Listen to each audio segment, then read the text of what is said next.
오늘은 연남동을 갑니다. 네, 연남동. 여기 유엔빌리지. 네. 유엔빌리지도 예전에 집 알아보러 다닐 때 여기 좋은 빌라들은 다 가봤는데 진짜. 근데 여기 조망은 죽이죠. 네, 조망만 좋은데. 여기 위에 가보면 루시드 하우스라고 있어요. 네. 근데 루시드 하우스가 분양가가 30몇 억밖에 안 됐을 거예요. 네. 그러다가 이제 한 번 어떤 사람이 55억에 거래를 한 거야. 매매가를 엄청 올렸거든. 75억 막 이렇게 부르는 거야. 아니 무슨 뭐 강남에 20평짜리 아파트도 아니고. 그러니까요. 막 부르더라고요. 그래서 유엔빌리지 같은 경우는 특징이 매물이 많이 없고 빌라마다 다 케이스 바이 케이스이기 때문에 빌라 하나가 저렇게 거래가 되면 그게 시세라고 생각을 하는 거야. 그리고 가끔 가다가 진짜 돈 많은 약간 호구들이 있어요. 네. 건물이랑 비슷하네요. 네, 그러니까 눈탱이 맞고 사는 네. 사람도 있었는데 그 사람들 팔 때는 그렇게 못 봤죠. 네. 근데 어떤 사람들은 혹자는 뭐 돈 많은 사람은 그런 거 신경 안 쓴다 그러지만 내가 볼 때 돈 많은 사람이 그 신경 더 많이 써. 제일 신경 쓰죠. 물론 강남에 20평대 사서 분양 되게 싸게 받아가지고 어떻게 해서든 1억이라도 더 받아보려고 담합하고 이러진 않지. 네. 저기 있는 사람들이 그러진 않는데 그래도 자기가 산 어떤 자산에 대해서 떨어지는 거 되게 싫어해. 기분 나쁘죠. 당연하지. 토레가 2011년에 입주한 사람들이 70평대가 보통 분양가가 30억에서 1억 5천 네. 이 사이였거든요.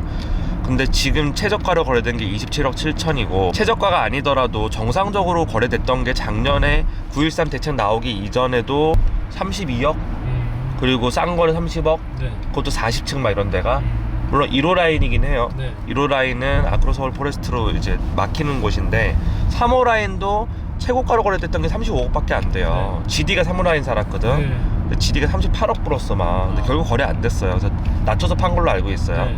GD는 뭐 이사 간다고 한남동으로 이사 간다고. GD 어머니도 거기 살았잖아요. 네, 맞아요. 그거 어떻게 하는 줄 알아요, 제가? 어떻게 알았어요? 저 옛날에 살던 빌라를 팔았는데 네. GD 어머니랑 GD 누나랑 온 거야. 집을 보러 왔어. 네. 나는 GD 어머니인지 몰랐지. 네. 나는 연예인에 관심이 없으니까. 근데 부동산에 얘기해 주더라고. 이거 권지웅 씨 뭐 어머니라고 해서 권지웅이 누군데요? 그러니까 GD가 진짜요? 그러면서 영정 씨는 부동산 뭐 건물이기 때문에 뭐 주택하고 좀 다르지만 제가 2018년 1월부터 2018년 한 6월까지 5월까지 진짜 4개월 동안 집을 미친 듯이 알아보러 다녔어요. 이제 그때 제가 샀던 집을 팔고 집도 더럽게 안 팔려가지고 고생했는데 고급 빌라는 사면 안 돼. 진짜 안 팔려. 정말 진짜 짜증나. 그래서 고생했었는데 어쨌든 그 집을 다행히 팔고 집을 4개월 동안 내가 본 집이 어마어마하게 많이 봤어요. 근데 내가 그 전에는 부동산에 관심도 없었고 그냥 뭐 열심히 뭐 이래가지고 돈만 벌면 되지 뭐 부동산 그냥 내가 살면 되지 건물 사고 이런 것도 관심이 전혀 없었어요. 주택을 사서 안 올라도 돼 이런 마인드로 샀었고 근데 물가 상승률보다도 안 오르는 거야. 그리고 이런 게 있더라고요. 같은 가격으로 다른 선택을 했을 때 2배가 돼서 10몇 억을 벌 수 있었던 기회를 놓친 거잖아. 맞아. 근데 그때 내가 레미안 퍼스티지 계약을 했었어. 계약을 하고 월요일날 돈 드릴게요 하다가 근데 죄송한데 제가 다른 집 그냥 하게 돼서 죄송합니다 이러고 계약을 취소했단 말이야. 그러니까 너 더 이제 그런 더 아쉽겠네. 이제 화가 나더라고. 나에 대해서 내가 왜 이제 금융자산이라든가 실물자산에 대해서 공부를 많이 안 했을까. 세상이 다 그렇게만 굴러가는 게 아닌데 물론 2017년부터 2018년에 부동산이 폭등을 했잖아요. 강남을 중심으로. 그래서 이런 현상이 다시 오기는 힘들죠. 거기다가 폭등을 하려면 뭐 3, 4평을 40억, 50억을 주고 사야 되는데 그럼 말이 안 되잖아요. 1억 짓기가 쉽지 않죠. 시장의 유동성이 확보가 되지 않으면 절대 불가능하단 말이에요. 이 얘기를 왜 이제 방송에서 이렇게 하냐면 실물자산 공부를 많이 하라 이거죠. 시청자들도. 정말 많이 해야 돼요. 공부를 안 하고 여기 대충 좋대 남의 말 듣고 사는 사람들은 언젠가는 큰 실책을 하게 돼 있어. 맞아. 투자는 본인이 느끼고 본인이 판단해줘야 되는 게 어차피 결국엔 책임은 자기가 지거든요. 그렇죠. 그러니까 뭐 물론 여러 가지를 조언을 받고 도움을 받을 수 있겠지만 본인이 이해도가 있어야지 그 투자가 나중에 돈을 벌더라도 이게 진짜 잘했구나라는 거에 대해서 스스로가 좀 성취감이 있지 얼떨결에 막 이렇게 하는 건 좀 아닌 것 같아요. 그래서 저희도 부동산 하다 보면 교육을 되게 많이 시키려고 해요. 서로 커뮤니케이션이 잘 되고 교육이 돼야지 그 다음 단계가 있다고 생각이 들어가지고. 근데 본인이 노력하지 않으면 뭐 본인이 교육이고 해야 나발이고 안 맞아요. 되죠. 본인이. 청담동에 고급 빌라를 나한테 소개시켜준 아줌마가 있었는데 이 아주머니가 나 이제 빌라를 막 보여주고 하면서 여기를 막 사라는 거야. 그래서 내가 막 이유에 대해서 얘기해서 여기를 사지 않는 이유에 대해서 이러이러 해가지고 이거 좀 별로지 않나요? 이러면 반론을 못해. 아 아닙니다라고 얘기를 하지를 못해. 그리고 나한테 그때 얘기했던 게 무슨 한남더위라고 포레에 사면 무조건 오는데 아니, 자산이 무조건 오르는 게 어딨냐. 9.13 대책 나오면서 꺾이긴 했는데 2017년 중순부터 2018년 말까지 9.13 대책 나오기 전까지 엄청나게 오르니까 사람들이 그것만 보고 계속 올 거다라고 생각을 하지만 자산 가격이 계속 오르는 건 세계에도 없어요. 어디에도 없어요. 그리고 무조건 자산이 엄청나게 오르게 되면 조정을 받게 돼 있거든요. 네, 맞습니다. 시장의 유동성이 무한하지 않는 이상 절대 무한히 오르는 자산은 없단 말이에요. 근데 어때 시장의 유동성이 무한해요. 말이 안 되잖아요. 강남 아파트가 그렇게 많이 뛰었던 이유 중에 하나도 유동성이잖아요. 맞아. 풀대출 껴가지고 산 거지. 아크로리오파크가 지금 뭐 26억, 27억, 28억 한다고 해도 34평이 거기 사는 사람들이 소득이 정말 그만큼 되냐? 그 사람들이 정말 자기 근로소득이나 사업소득으로 28억, 29억을 벌어서 그 아파트 살 수 있냐? 못 사죠. 아크로리오파크가 1611세대예요. 네. 근데 거기 사는 사람 중에 뭐 진짜로 막 약간 고점에 물려서 30억에 산 사람도 있지만 대부분이 13억, 14억에 분양받았던 사람들이야. 거기다가 13억, 14억에 분양받았을 때 대출이 9억이야. 네. 자기 돈이 4억밖에 없이 이 아파트를 산 거야. 자기 돈 4억 넣고 샀는데 10몇 억이 올랐어. 투자 수익률 400%, 300%잖아요. 대박이죠. 그러니까 이 사람들은 대박을 쳤지만 실제로 그 사람들이 거기 사는 사람들 대부분이 물론 아닌 사람들 일부 있지만 네. 대부분이 그 정도의 아파트 28억짜리 아파트를 자기 능력으로 살 수 있느냐 자기 소득으로 평생 벌어도 못 사는 사람들이 훨씬 많아. 그렇죠. 내가 아는 사람 중에서도 아리팍에 사는 사람이 3명이나 있는데 다 34평 살아요. 그 형들도 자기 돈 주고 여기 안 들어온대. 그러니까 그 돈 주고는 안 들어온대. 그러니까 이제 유동성 장세 때문에 이게 그냥 올랐다는 거죠. 본질적으로 그 사람들이 정말 그만큼의 돈을 지불하고 살 수 있는 사람들이 없다는 거죠 거의. 그렇죠. 분양받았을 때 14억짜리 아파트 4억 자기 돈 넣고 나머지 다 뿔대출 받아서 사는 사람들이 대부분인데 그런데 공인중개사들을 엄청 많이 만났어요. 근데 공인중개사들 중에 실물경제에 대해서 공부하는 사람도 아무도 없고 관심 없죠. 그리고 하다못해 자기가 중개하는 물건 아니고서는 시세도 몰라. 사실 공인중개사가 0.9% 또는 0.9% 이하로 피를 받는 이유가 단지 중개해주고 계약서 써준다고 그 피를 받는 게 아니거든요. 전체적으로 이 사람한테 컨설팅을 해주고 이렇게 함으로써 이 사람이 보다 나은 선택을 하게 해서 그 사람이 그 큰 금액을 투자하는데 상당한 리스크와 이런 거를 중개사가 줄여주고 하는 거잖아요. 그래서 거기에 대한 서비스 피를 받는 건데 내가 볼 때 30년 공인중개사 중에 주택 거래하는 애들 중에 그 피의 0.1%도 아까운 애들이 20명이 넘었어요. 이게 어떻게 보면 사실 형님 말씀하신 것처럼 공부나 이런 정확하게 어떻게 보면 손님들하고 컨트롤한다라고 하면 그만큼 지식이 많아야 되고 공부를 해야 되는데 그동안에 사실 그렇게 안 하고 다 얼렁뚱땅 했거든요. 저랑 비슷하게 집을 되게 많이 알아보러 다니고 중개사분들을 많이 만나고 다닌 형들 지인들도 그런 얘기를 많이 하거든요. 네. 일단 첫 번째로 네이버에다가 무슨 아파트 검색해가지고 나오는 XX 부동산 이런 애들 중에 저는 그렇게 생각해요. 95%는 다 과장이고 거의 사기성이에요. 부동산 광고 자체가 대부분 과장 광고를 많이 하는 게 왜냐하면 서로 과장을 하다 보니까 과장 아닌 사람은 티가 안 나는 거예요. 별로 어떻게 보면 광고 효과가 안 나니까 너도 과장하니까 에이, 나도 과장해야 되겠다 그러고 서로 과장을 하다 보니까 결국에는 부동산 광고는 다 과장이 된 거예요. 그러니까 그 부동산 그런 회사들 중에 네이버 블로그에다가 이제 지수 작업하고 프로그램 돌리고 막 해가지고 이제 상위에 띄우는 그런 애들 중에 마케팅 회사를 가지고 있는 대표들도 많잖아요. 네, 많죠. 근데 마케팅 회사라는 게 이게 가만히 보면 정상적으로 작업해가지고 블로그를 올리는 게 아니잖아요. 그렇죠. 직원들 시켜가지고 계속 지수 작업시키고 블로그 사가지고 팔고 블로그 사서 작업하고 상위에 띄우고 그걸로 이제 손님들한테 연락 오면 뭐 이러이러한 거를 가지고 있는 어마어마하게 큰 회사입니다. 네. 그러니까 저희한테 계약하시면 좋습니다. 나 그런 얘기를 되게 많이 들었거든 부동산한테. 근데 알고 보니까 걔네가 마케팅 회사를 다 가지고 있더라고. 그런 식의 좀 허세 사기성 마케팅으로 자기 이미지를 포장하고 그걸로 사람들을 끌어모으고 그렇게 함으로써 자기의 어떤 매출을 신장시키는 가짜가 진짜를 만드는 거죠.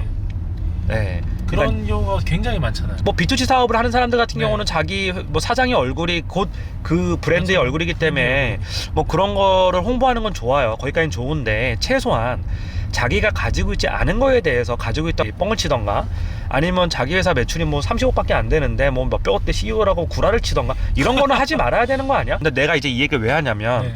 뭐 SNS나 유튜브나 뭐 그런 데서 나오는 거에 경계를 하자, 그래 그런 거 속아 넘어가지 말자, 이런 취지로 하는 건데 이게 부동산하고 똑같이 적용돼요. 아, 똑같습니다. 완전 똑같습니다. 제가 아까도 얘기했지만 2018년 1월부터 한 6월까지 집을 엄청 많이 알아보러 다녔고, 서울에 정말 좋다라고 하는 집은 다 가봤어요. 유명하다는 아파트는 다 가봤어요. 근데 그때 만났던 공인 중개사 30명 정도 됐고, 그 중에서 한 절반 정도는 소개가 아닌 네이버 검색해가지고 가장 상위에 떴던 애들을 내가 연락해서 갔어. 네. 처음에 막 브리핑 자료라고 해가지고 레포트 막 들고 와. 근데 레포트를 자세히 뜯어보면 말도 안 되는 내용들이야. 근데 부동산 시장, 즉 자산 시장에서 제일 중요한 게 유동성이란 말이에요. 네. 그게 상식이잖아요. 경제학을 공부하지 않은 게 상식이란 말이야. 상식이죠. 유동성은 진짜. 근데 상식이죠. 그러니까 정부 정책에 대해서 디테일하게 물어보면 그것도 잘 대답을 못 하고, 네. 현재 지금 뭐 가계부채가 얼마고, 지금 이제 부동산에 깔려 있는 부채가 얼마고, 네. 뭐 이런 것들이 앞으로 어떻게 문제가 발생할 수 있고, 지금 전월세 시장이 어떻고, 전세가 내려가니까 이것들이 어떻게 작용을 할 건지, 그러니까 이런 거잖아요. 매매가는 올라가는데 전세가 계속 빠지고 있다라고 하는 네. 건 굉장히 위험한 엄청 신호거든요. 위험한 거죠. 일반적으로 네. 봤을 때, 물론 뭐 부동산 케이스 바이 케이스긴 네. 하지만, 전세 가격이 내려가고 있다라고 하는 거는 실제로 미래에 기대되는 소득이 없는 상태에서 네. 정말 내가 거주할 때 얼마만큼의 비용을 지불할 것이냐, 결국은 이제 시세라는 부분이 조정을 받을 수 있는 건데, 그런 부분에 대해서 생각이 없는 거예요. 그래서 이거는 부동산 관련돼서 책이나 네. 좀 이제 뭐 이코노미스트들이 써놓은 책들 뭐 이런 것들을 조금만 읽어봐도 너무나 상식적인 내용인데 마인드가 없는 거죠. 전세 가격이 내려가는 좀 위험하지 않나요? 라고 물어보니까, 아, 원래 전세는 이렇게 형성이 돼 있대.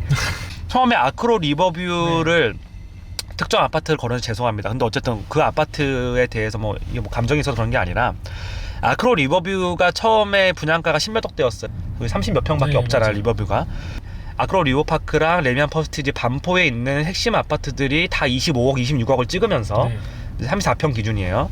찍으면서 얘네도 야, 우리도 신축이고 한강뷰가 있는데 우리도 20몇억 했는데 실제 26억에 거래가 됐어요. 그 당시에 전세가가 얼마였냐면 싼 게 9억 5천이 나왔어요.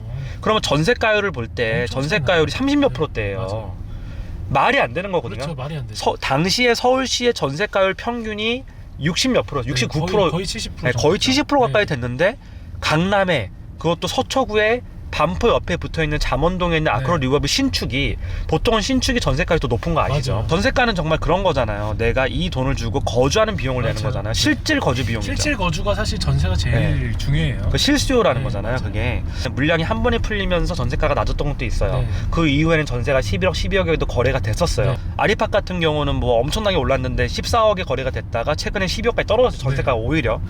그럼 이렇게 봤을 때 매매가 대비 너무 난단 말이에요. 너무 많이 나요. 거기다가 시장이 유동성까지 네. 묶여 있어요. 지금 대출 규제하고 네. 9.13 대책 생기면서 유동성 묶이고 전세가율이 낮으면 그 돈 시장에서 네, 장을 자기 돈으로 받고 살 수 있는 사람이 많이 없어요. 없습니다. 그러니까 지금 거래가 거의 절벽인 거잖아요. 지금 어떻게 보면 그렇게 전세가하고 매매가하고 거리가 큰 아파트들 같은 경우는 사실은 매매가 그만큼 떨어질 확률이 높다라는 게. 그래서 나중에는 이제 40%대까지 회복을 했는데, 네. 그럼에도 불구하고 신축인데도 너무 낮아요. 그래서 꼭 전세가율이 낮다고 떨어진다, 이거는 누구도 장담할 수 맞아요. 없죠. 그건 장담할 수는 없죠. 부동산은 진짜로 네. 굉장히 복잡하거든요. 근데 어느 누구도 사실 그거를 어떻게 된다라고 확신을 할 수는 없어요. 근데 심상치 않은 클루다라고 해석은 할 수 있는 거고, 그거랑 다른 자료들하고 이제 보고 종합적으로 네, 판단을 해야 맞아요. 되는 부분인데, 내가 만났던 공인중개사 그 주택 중개하시는 분들 중에 이런 얘기를 해주는 사람이 아무도 없었고, 오히려 내가 이런 얘기를 해가지고 질문을 던지면 대답을 아예 못해요. 경제학의 기본도 모르는 사람들이 주택시장에 대해서 이야기를 하고 있고, 주택시장은 결국은 자산시장이잖아요. 네. 자산시장에 대해서 이야기를 하고 있어요. 그러니까 자산시장이라는 게 결국 수급 문제잖아요. 공급과 수요. 그 공급과 수요는 결국 유동성이거든요. 공급은 이제 얼마만큼의 주택이 더 공급이 되고, 네. 신축이 얼마만큼 생기느냐, 이런 문제가 있고, 부동산 주택시장도 그렇고 건물도 그렇지만 내가 공부하지 않으면 무조건 당할 수밖에 없는 당연하죠. 시장이에요. 왜 모르거든. 근데 제가 그 네이버에 나오는 부동산 중에 한 명한테 첫 집을 살 때 그 사람한테 샀어요. 네. 그때는 부동산에 대해서 아무것도 몰랐고, 지금보다 훨씬 어린 나이였고 관심도 없어서 솔직히 더 눈탱이를 맞았죠. 그때 완전히 눈탱이를 맞았죠. 근데 눈탱이를 맞았던 가장 큰 이유는 저한테 있고, 네. 제가 공부를 안 했고 인사이트가 없는 상태에서 이제 매매를 했던 거는 참 어리석은 짓이었죠. 근데 와, 완전 사기꾼이었던 거예요, 이 사람이. 근데 그 사람 지금도 되게 유명해요. 그리고 이 업계에서 되게 유명하더라고, 내가 알아보니까. 그리고 네이버에 쳐가지고 나오는 그 부동산 중에 한 명인데 네. 근데 그 사람만 그러냐? 아니에요. 그 사람이 유독 양아치였던 거고 아니에요. 그런 사람들이 그러니까 어떻게 보면 부동산이라는 이미지가 그렇게 박힌 거예요. 그러니까 부동산 뭐 중고차 뭐 이런 전체적인 영업하는 사람 중에서 이미지가 안 좋게 박히는 여러 가지들이 있잖아요.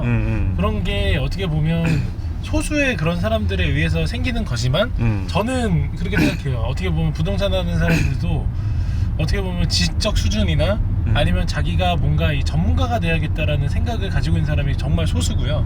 대부분의 사람들은 그야말로 그냥 하나 팔아서 수익 발생시켜서 아 이거 하나 팔면 수익이 이만큼 발생되는데 어떻게든 팔아야지 라는 그 목적의식만 되게 가득한 사람들이지 어떻게 보면 내가 전문가고 공부를 해야 되겠다라고 생각한 사람이 없어요. 없다라고 하긴 그렇고 거의 없어요. 네. 여기서 하나 팁을 드리자면 한남더일 같은 경우 미분양 났잖아요. 네. 이제 분양 전환된 다음에 2년 동안 미분양이 났었고 지금도 미분양 물량들이 네. 꽤 있어요. 뭐 아는 사람들은 다 아는 사실인데 근데 한남더일은 워낙 이제 매매가가 비싸기 때문에 85평은 다 40억이 넘어가니까 근데 부동산들이 저한테 당시에 더일을 사라고 많이 했었어요. 미분양 난 물건을 사라. 네. 지금 마지막 기회다. 근데 더일 같은 경우는 사실 전 되게 매력적인 아파트라고 생각을 해요. 그렇죠. 네. 대지 지분도 엄청나게 많고 네. 그리고 뭐 부자들만 모여 사는 그런 또 맞아요. 아파트기도 하고 성수동에 있는 뭐 트리마지 이런 데랑 비교가 아예 불가죠. 네, 그렇죠. 더일이 훨씬 좋죠 사실. 근데 그때 당시에 저는 이제 나인원 분양을 받으려고 이제 그걸 안 했는데 그냥 무조건 얘네들은 팔려고만 하는 거야. 네. 그럼 내가 왜 이렇게 열심히 파나? 얘네들은 항상 내가 기존에 거래되는 주택 매매하는 것보다 네. 미분양된 물건을 맨날 팔려고 하는 거야 나한테. 돈이 되니까. 그 내가 이유를 나중에 들었는데 예를 들어서 뭐 30억짜리 아파트를 사. 네. 그러면 거기서 이제 0.9% 다 주는 사람은 없으니까 0.4% 뭐 이 정도의 쇼부를 치잖아요. 네. 0.45 이 정도의 쇼부를 쳐요. 고가 아파트는 특히 그래요. 아, 그렇죠. 0.45%의 쇼부를 치면 30억짜리면 0.4%면 1,200만 원 정도의 중개 수수료를 주는 거잖아요. 3%면 한 1,000만 원 정도 주는 맞아요. 거고. 네. 근데 1,200을 다 주는 사람도 없더라고. 다 깎더라고. 왜냐면 이제 한 번 거래될 때 크다 보니까 다 깎아주더라고. 네, 그 정도는. 이제 만약에 폴에 하나를 거래를 시키면 1,000만 원을 받아. 네. 근데 더일 하나 거래를 시키면 미분양 물건에 대해서는 분양사에서 나오는 피가 있더라고요. 근데 그 피가 거의 1% 정도 돼요. 그래서 그때 그 모 부동산이 저한테 네. 서초동 상가를 사라고 엄청 몇 달 동안 꼬셨어요.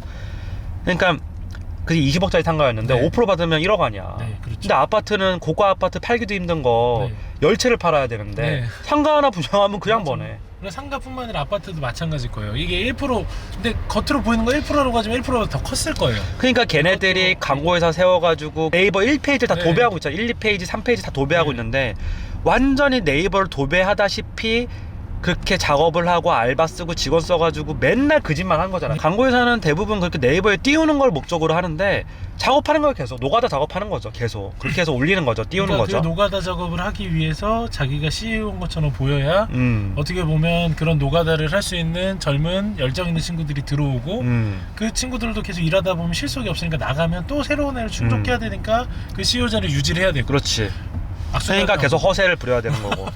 분양 물건에 대해서는 이제 뭐 이 방송을 보시는 분들 중에 정말 고가 아파트 분양 미분양 물건을 사실 분이 계실지 안 계실지 모르겠지만 피가 1% 정도 나오는 걸로 제가 알고 있어요. 네. 많이 받는 경우는 1.2%, 네. 적게 받는 경우 0.9%, 0.8%를 받는데 생각해 보세요. 한남더일 하나가 85평짜리가 제일 미분양이 많았었는데 1%만 받아도 4,400만 원, 4천만 원이에요. 한 채를 팔아서 4,400만 원을 법니다. 그러면 당연히 이 사람들 입장에서는 보다 좋은 어떤 아파트를 추천해주기보다는 미분양 난 거 뻥튀기하고 과장해가지고 한남더일이 그렇다는 게 아니에요. 한남더일은 미분양 산 분들 중에서 굉장히 만족하시는 분들도 많아요. 그리고 미래가치를 봤을 때 한남더일은 위치가 되게 독보적이기 때문에 엄청 좋죠. 저는 그 땅이 되게 좋은 땅이라고 생각해요. 당구대 부지였잖아요. 네. 옛날에. 산책하기도 좋다면서요. 네, 산책하기도 좋고 저는 구조가 좀 마음에 안 들어서 그리고 약간 좀 오래됐고 이제 이왕 갈 거면 신축으로 가는 게 낫지 않겠냐 해가지고 저는 안 했던 거고 저는 한남더일 되게 좋다고 생각해요. 그리고 한남더일도 또 안에 90평이랑 100평짜리 도 완전 로열이에요. 네. 거기는 80평은 완전 달라요. 그래서 90평대는 60억대인 거예요. 그래서 완전 다르. 넘사벽이에요 완전히. 91평하고 85평하고 6평 차이잖아요. 네. 평수가 문제가 아니고 층고부터 다 달라요.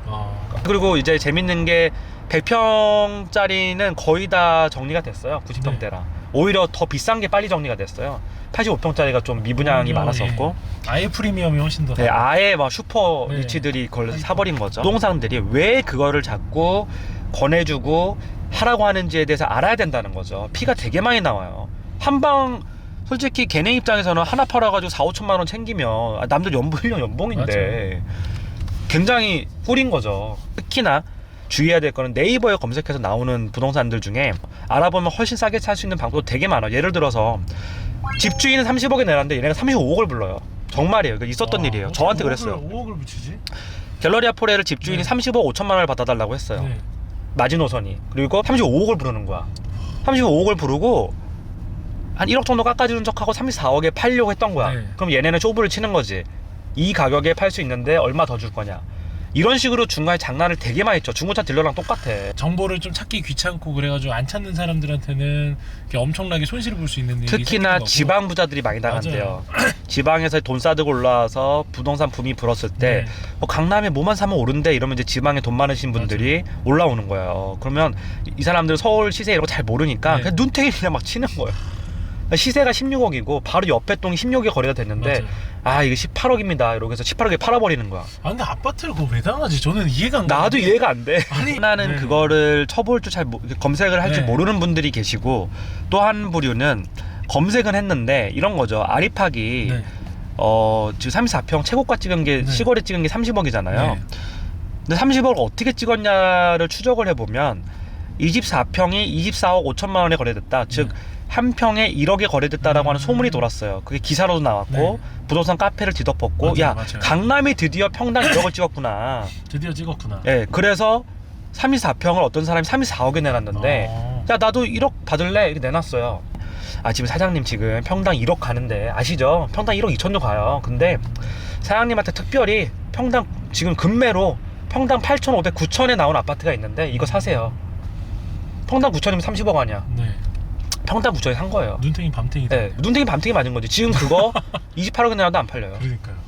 불과 몇 개월 전의 일입니다 이게. 그리고 국토교통부에서 네. 이거 조사를 했어요. 네네. 평당 1억이라고 진짜 이래가지고 실거래가 조사를 했어요. 근데 이제 뭐 부동산 폭등론자들, 부동산은 무조건 오른다라고 뭐 근거 없이 주장하는 사람들은 네. 이렇게 주장을 하죠. 그게 거래가 된 건데 네. 국토교통부에 조사가 나오니까 취소가 된 거다. 실거래가 시스템의 맹점은 아시죠? 네. 60일 이내에 등록하면 맞아요. 되고 등록을 해놓은 다음 계약 취소하면 끝이에요. 무조건 계약 후에 60일까지는 실거래가 신고를 해야 돼요. 그리고 계약을 해놓고 신고를 네. 해요. 맞아요. 그 다음에 계약 취소. 그렇죠. 그러면 실거래가는 올라가 있어. 잔금 안 하고 서로 네. 그냥 쌍방으로 해지를 할 수 있기 때문에 그- 당연하죠. 강남 부동산이 폭등했을 때 자전거래가 의심될 만한 건수들이 꽤 많아요. 아, 자전거래를 하는 거예요. 자기들끼리 너무 많아요. 가공거래를 해가지고 실거래가 등록을 해서 신고가 찍었다고 하고 분위기 몰아서 비싸게 팔고 이거를 각 아파트 단지들이나 지역 어떤 그 아파트 하는 애들이 담합을 하기 때문에 이게 진짜 심각한 게 뭐 자기네 아파트에 좀 싸게 내놓은 사람 있으면 거기 집 가서 테러하고 이게 말이나 되는 얘기예요. 이거 자기의 어떻게 보면 개인 자산인데 납득이 안 나요. 진짜. 그래서 국토교통부에서 이번에 강남 아파트들 난리니까 조사한다고 했는데 결국은 24평이 24억 5천에 거래됐다는 건 없던 일로 됐어요. 네, 집주인들의 욕심과 그리고 부동산들의 담합 맞아. 그리고 속이기 이런 게 결합이 돼서 이런 식으로 사람들을 눈탱이 치고 불로소득을 취하는 네. 이거는 정말 너무 잘못된 관행인데 고쳐지지가 않네요 이게. 그래서 결국은 내가 공부하는 수밖에 없어. 네. 내가 안 당하려면 맞아요. 내가 공부를 해야 돼. 내가 공부를 해야 되고 그 다음에 그 정보들을 계속 수집을 하고 정보를 찾아내야 되는데 진짜 그런 얘기 있잖아요. 내가 모르면 답이 아니다. 네. 그건 정말 본인이 스스로 알아야 돼요. 아무리 누구 믿는다고 하고 해도 본인이 알아야지 그 믿는 사람이 진짜로 좋은 거를 추천해 주는 건지도 판단할 수 있는 거고 본인이 공부를 해야지 이게 좋은 건지 나쁜 건지도 구별하는 거니까. 저기 네. 아리팍이 보입니다. 강 건너서. 강남 최고가 아파트를 경신했던. 그리고 저는 반론이 있으면 그냥 저는 반론도 그러니까 비난이 아니고 네. 뭐 인신공격이나 비난이 아닌 반론은 얼마든지 환영합니다. 반론은 최근에 네. 윽튜브라는 유명 네. 유튜버가 한의학에 대해서 되게 깠어요. 네 맞아요 봤어요. 근데 한의학에 대한 거는 뭐 감론을박이 있을 수 있죠. 네. 뭐 학문이 아니네, 이제 뭐 대체 의학으로서 네. 기능이 있네, 뭐네, 뭐 저는 모르겠어요. 저는 의사가 아니기 때문에. 네. 근데 이게 왜 꺼냈냐면 윽튜브라는 되게 유명한 유튜버가 한의학에 대해서 의문을 제기를 했는데 네. 엄청나게 많은 비난 댓글과 살해 협박까지 받았대요. 네 장난 아니던데요. 근데 이거는 잘못된 거 아닌가요? 이거에 대해서 만약에 반론할 게 있으면 팩트를 가지고 반론을 하면 되는 거지. 왜 살해 협박을 하고 사실 유튜브라는 게 어. 개인의 의견을 전달을 하고 그를 통해서 토론을 할 수 있는 어떻게 보면 그런 저도 약간 기능을 가지고 있다라고 생각을 하는데 물론 개인의 의견이 너무 근거도 없이 팩트에 맞아요. 근거하지 않고 막 이제 그냥 선동하는 식으로 하면 네. 그것도 아, 문제지만 그건 완전 문제죠. 그거는 비난받아야죠. 네. 근데 어쨌든 우리가 오늘 했던 얘기는 다 팩트를 근거로 한 거고 맞아요. 기사로 다 나왔던 내용들이고 그거를 우리가 좀더 쉽게 읽고 풀어준 거죠. 예, 네. 비판 댓글과 이런 거는 얼마든지 환영을 하고요. 부동산 시장에 대해서는 저도 관심이 많아요. 그리고 누구 의견이 꼭 옳다 이런 건 없어요. 지금 부동산 카페에 가봐도 조종기다 아니다 더 오를 거다 이렇게 의견이 분분한데 그거에 대해서는 얼마든지 네. 토론할 용의가 있고 궁금하거나 또 토론할 네. 거나 있으시면 달아주시면 네네 저도 이제 열심히 달라고요. 네. 그리고 항상 이건 있어요. 네. 좋은 질문에 좋은 답변이 나오는 거예요. 아, 네 맞습니다. 너무 추상적으로 질문을 하면 네. 할 말이 없어요. 저도 부동산 전문가가 아니고 네. 영정 씨는 저보다 훨씬 전문가고 막 실무 경험이 많잖아요. 저도 영정 씨랑 이런 걸 찍으면서 네. 저도 공부를 열심히 할 거고 네. 저도 배우는 것도 되게 많고 이런 관점에서 같이 부동산의 허와시를 좀 알아가고 네. 동네마다 좀 그런 상권에 대한 정보라든가 네. 이런 걸 같이 알아가는 그런 채널이 됐으면 좋겠어요. 언제든지 궁금한 거 있으면 물어봐 주십시오. 네. 오늘 수고하셨습니다. 수고하셨습니다. 네.